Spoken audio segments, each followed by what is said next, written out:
Hey there, have you ever felt small, insignificant, overlooked?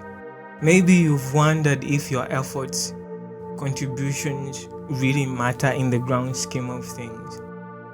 In the midst of uncertainty, fear or doubt, well, the parables of the mustard seed and the yeast speaks directly to those feelings. In God's economy, physical or material size does not matter as it does in the world. Instead, faithfulness, obedience, humility, and the condition of one's heart are what truly count.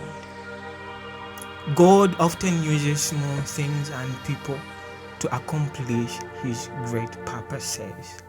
Examples from scriptures and faith. Moses and the staff, Exodus 4:2. Then the Lord said to him, "What is that in your hand?" A staff, he replied. God asked Moses to use his shepherd's staff to lead the Israelites out of Egypt, showing that a simple everyday object could be a powerful tool in God's hands. Peter's boats and nets, John 21. Jesus used Peter's boat and nets, which were not new, to help him catch a miraculous number of fish, demonstrating that God can work through the tools and resources people already have.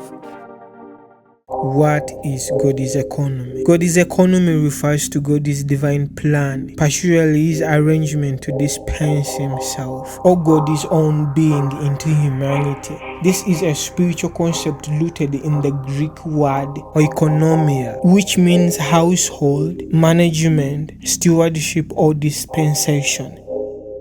You might be feeling like that little tiny seed right now, small, insignificant, and overlooked. But Jesus is saying, don't underestimate the power of what inside you.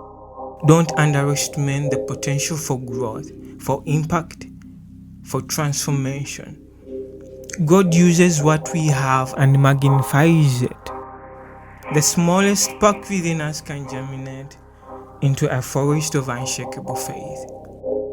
For it is not the size of the seed that determines the harvest, but the power and the potential of the soil it is planted in. The parables of the mustard seed and the yeast. He told them another parable. The kingdom of heaven is like a mustard seed, which a man took and planted in his field. Though it is the smallest of all your seeds, yet when it grows, it is the largest of all garden plants and becomes a tree, so that the birds of the air come and perch in its branches. He told them still another parable. The kingdom of heaven is like yeast that a woman took and mixed into a large amount of flour until it worked all through the dough.